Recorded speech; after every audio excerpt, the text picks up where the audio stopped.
Hello everyone. We'll be discussing about epigenetic modifications. In this, we'll discuss about genome imprinting. So as we can see, there are two chromosomes. One is paternal and the other one is maternal. So we can see some modifications are done at paternal copy. These modifications are methylation, and these methylations will render the paternal gene inactive. So we'll discuss about genome imprinting. So these are epigenetic changes which lead to the changes in gene expression but do not involve any changes in DNA sequence, and they may be passed from cell to daughter cell during development or from parents to offspring. These depend upon changes in chromatin conformation, and that, depending upon time scale, may persist through DNA replication, mitosis, or even through meiosis. The best known heritable epigenetic changes are X inactivation and imprinting, and both result in monoallelic gene expression. Here we see that this is a male, this is a female. So this is a mature sperm, this is a mature egg. The fusion of sperm with egg results in the formation of zygote and embryo, and finally leads to mature adult. Now in this sperm we have 22 plus X or 22 plus Y, 22 plus X for female and 22 plus Y for male, and the female will contribute 22 plus X. So as we can see, equal number of chromosomes from male and female parent the zygote will obtain. So 22 plus X will become 23, 22 plus X will become 23. So zygote will have 46 chromosomes in total.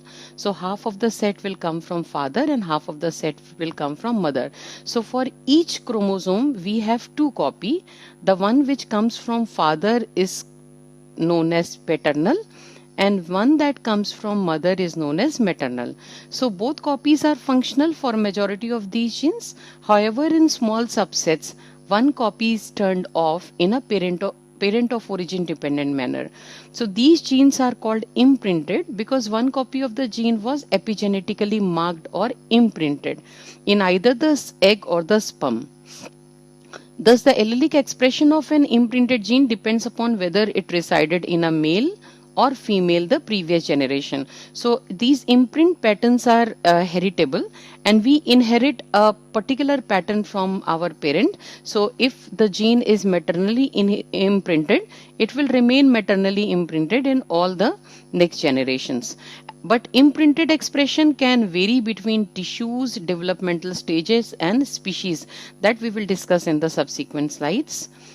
So a genomic imprinting is a normal form of gene regulation that causes a subset of mammalian genes to be expressed from only one of the two parental chromosomes. So here we can see there are two chromosomes. So we see the methylation pattern at the maternal copy. So the gene is said to be maternally imprinted.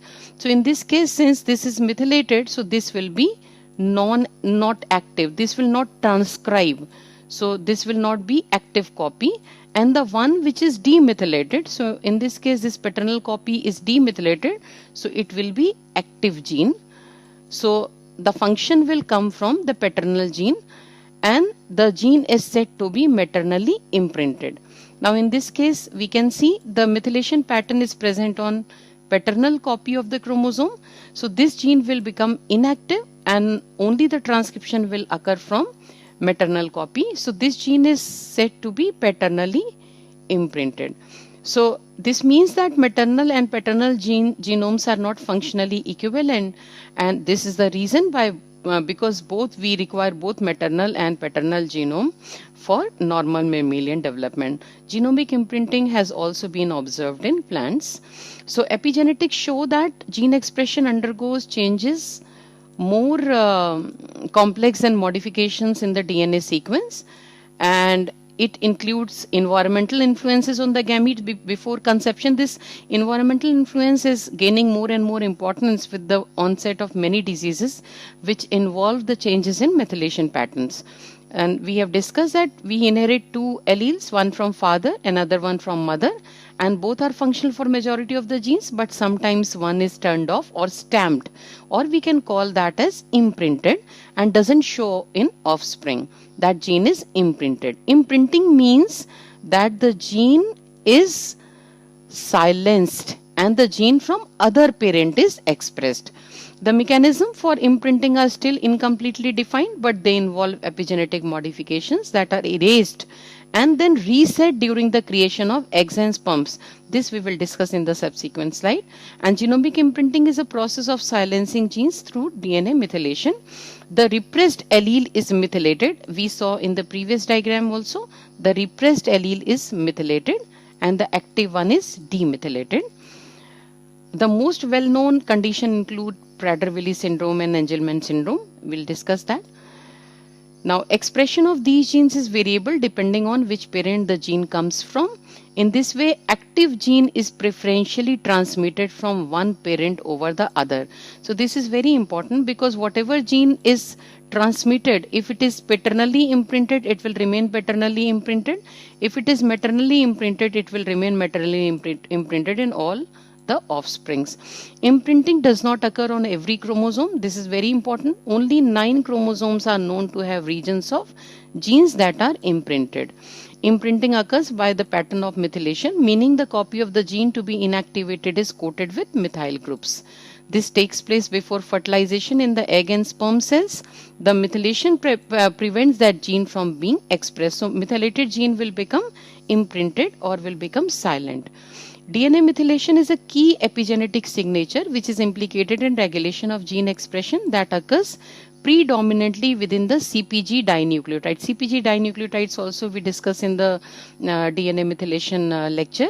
Those CpG dinucleotides are site for this, cytosine is the site for active DNA methylation by DNA methyl transferases. So DNMT1 is the methylation, is the maintenance methylase, while other two are de novo methylases. So CpG dinucleotides are underrepresented in the mammalian genome. That is because of conversion of methylated cytosine to thymine. But they tend to cluster. The CpG rich regions called CpG island are located in the proximity of the transcription start site of the majority of human protein coding genes. This part we shall see in the chromatin code and histone code and chromatin code. And these CpG islands are stretches of DNA sequences of 200 nucleotides or greater with the CG ratio to be greater than 0.6, and the bulk of genome is methylated. That is 70 to 80% of the genome is methylated at CpG islands, but mostly unmethylated in somatic cells. So genomic imprinting is a reversible form of gene inactivation, is not considered a mutation. So we will see this with the help of an example. So here this is male parent, this is female parent. So half of the chromosomes are contributed from male, half of the chromosomes are contributed from female. So the copy total 46 chromosome will come in the offspring. So this is a female offspring derived from these two parents. Here this is again male, female parent and male parent contributing the equal number of chromosomes. So this is a male offspring derived from these two parents. So this male offspring will contain half of the chromosome from father and half of the chromosomes from mother. So half of the chromosomes will be contributed by father and half of the chromosome will be contributed from mother, as we can see in these two diagrams. Sperm and ovum will bring about half of chromosome, and finally the total chromosome in this male will be 46. Same will be the case with this female. So half of the chromosomes will come from the father, half of the chromosome will come from the mother. Now we can see if the genes are maternally imprinted, so that means they will be imprinted in this ovum also. So maternally imprinted gene will be imprinted in this female, but the paternal, the genes for which maternally they are imprinted, their paternal copy will be active. Their paternal copy will be active. So in this female, what will happen? The paternal copy will take over and maternal gene will remain inactive throughout her life cycle. Now what will happen in female, as it would contribute maternal chromosome through its ovum, thus on both chromosome all maternally imprinted genes are imprinted. Now what will happen when this female is going to oogenesis or gametogenesis? Now in the process of oogenesis, she will represent again the ovum which is derived from her, like here should contain the maternal imprints. So the gene which were maternally imprinted in the egg, they need to be maternally imprinted in this female also. So during the process of oogenesis, what will happen? All the maternally imprinted gene will remain maternally imprinted. So here we can see the copy of the chromosome, it beared maternal imprint, so it was methylated, and another copy which was derived from her father, from her father, that was actually active throughout her life cycle.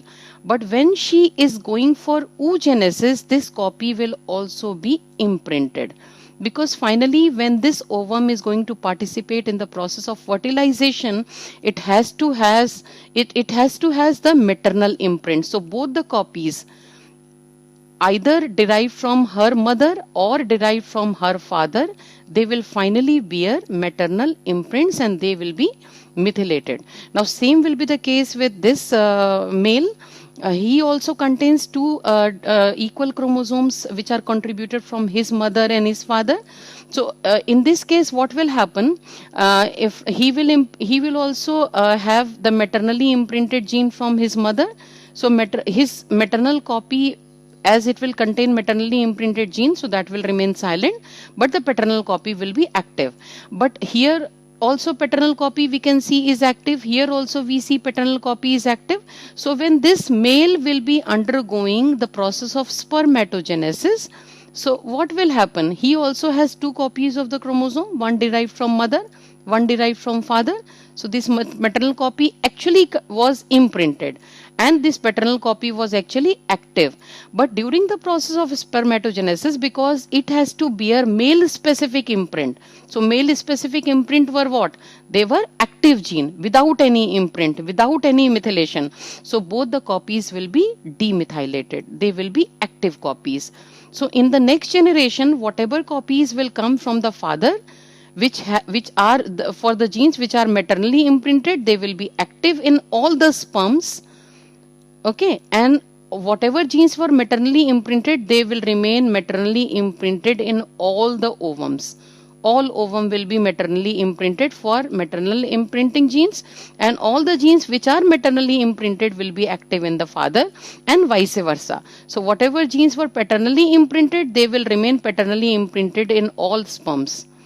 And whatever genes were active in the maternal copy, maternal active, they will remain active in all the ovums. So both its chromosome before meiosis will be demethylated for the genes which need mother's active and functional copy. So both the copies will be functional in this case, and all the copies will bear maternal specific imprint for the maternally imprinted genes. So IGF2 would be imprinted in all ovum because it is maternally imprint, and H19 would be active in all egg because H19 is paternal imprint. So H19 would be imprinted in all sperms, but IGF would be active in all. IGF2 will be active in all sperms. So imprinting, how and why? So a man may inherit a particular sequence with a maternal imprint from his mother. So as we saw in the previous example, he may inherit the maternal imprint from his mother, but when he passes it to his offspring, it will carry a paternal imprint. Imprinting are imposed by sex-specific de novo methylations during gametogenesis. Most imprints are erased in early zygotes primordial germ cells, but not in somatic cells. In mouse, DNMT1 DNA methyltransferase uses different promoter in spermatocyte, oocytes, and somatic cell. Means they carry a different isoform of the enzyme to maintain the methylation pattern. So possibly gamete-specific isoforms allow this differential control of methylation. Now functions of imprint. So there are a few theories which suggest why the genes are to be imprinted. So selfish theory suggests that paternal genes might be propagated by ensuring offspring as robust as possible, even at the expense of mother, while mother genes are best propagated as mother is capable of pregnancies. Thus might be paternal gene program the fetus to extract nutrients at high rate from mother through placenta, while maternal gene limit the depredations of the parasitic fetus. But why tissue specific imprints are found, it's still a big question. Now we will see the example of H19 and IGF2 domain.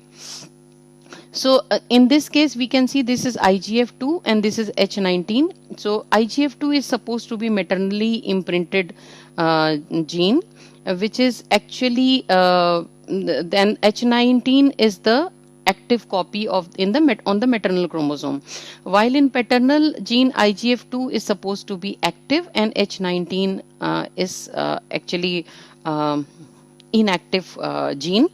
But the control of these two genes is not only by methylation, because these expressions are required in other cells also, as we shall see in the subsequent slides. So what happens? So normally the silencing of the gene is associated with methylation, but sometimes this ICR we see, this is imprinting control region. Now ICR is prone for binding with this CTCF. This is CTCF is a chromatin insulator, and binding of CTCF triggers the transcription and the enhancers. So this ICR is demethylated in the case of H19 promoter in the maternal copy. And because this H19, this promoter is demethylated, so it can bind CTCF, driving the transcription of the gene, while IGF2 doesn't get opportunity to bind with this factor. Now in this case, this is methylated, these are methylated pattern, and because of methylation, this CTCF cannot bind, and IGF2 transcription is goes. IGF2 transcription is on. It's also believed that maternal H19, like XIST we'll discuss in X chromosome silencing. This like XIST, it codes for some RNA. It codes for some RNA, and this RNA, this long non-coding RNA, it mediates silencing of the nearby genes. So when this H19 is active in mother's copy, so because of activation of H19 copy and because of this long non-coding RNAs, the gene adjacent to this site are silenced, leading to activation of this gene, but the other genes are silent in the case of maternal copy. But in the case of paternal copy, since H19 gene is not transcribed, therefore the other genes are active. So IGF2, as we discussed, it will encode for insulin-like growth factor. It is maternally imprinted. So in many tissues it is imprinted, but biallelically expressed in brain, adult liver and chondrocytes. Like PEG1 MEST esterase, it is maternally imprinted, so it is imprinted in fetal tissue, but biallelically expressed in adult blood. As we see with these three genes also, they are imprinted in some part of our body, but they are biallelically expressed in other tissues and other parts of the body. That means imprinting is depending upon the tissue and depending upon the cells from which this imprint pattern has been derived. Now we'll take another example of Prader-Willi syndrome and Angelman syndrome. This Prader-Willi syndrome actually is because of this chromosome number 15 Q11 to Q13 region. So the genes on maternal chromosomes are imprinted. So what happens is the paternal copies are active. Now if there are any imprinting defects in paternal copy also, that results in loss of gene function, resulting in the Prader-Willi syndrome. If there is maternal disomy, both the copies are coming from the mother, then also it becomes Prader-Willi syndrome. If the gene is inactive on paternal copy, then also it is the cause of the syndrome. And if there is deletion in the paternal copy, then also there is Prader-Willi syndrome. Same is the condition with Angelman syndrome, but the difference is the same region of the chromosome as in Prader-Willi syndrome, but the gene is paternally imprinted. So if there are imprinting defects in the maternal copy, or if there are two paternal chromosomes, this is paternal disomy, or if there is mutated maternal copy, or if there is deletion in the maternal copy, then this syndrome appears. Now, imprinted genes are susceptible targets for numerous human pathologies because their functional haploid state enables a single genomic or epigenomic change to dysregulate their function, and they are often manifested as developmental or neurological disorders like cancers. And imprinting disorders, they are also associated with other diseases apart from Angelman and Prader-Willi syndromes. These are Alzheimer's, autism, bipolar disorders, etc. The mechanism for imprinting are still incompletely defined, but they involve epigenetic modifications that are erased and then reset during the creation of eggs. And recent research shows that they are environmental interactions are very commonly occurring with these genomic imprints. And in the case of cancers also, some tumor suppressor genes which were active, if they are methylated, then they become non-active, and they are cause of many of the tumor genes, even the telomerase genes and all, which were actually silent and inactivated, they also become active in the case of cancer. So epigenetics is now known to have a very important role in the cancer progression. These are some of the references for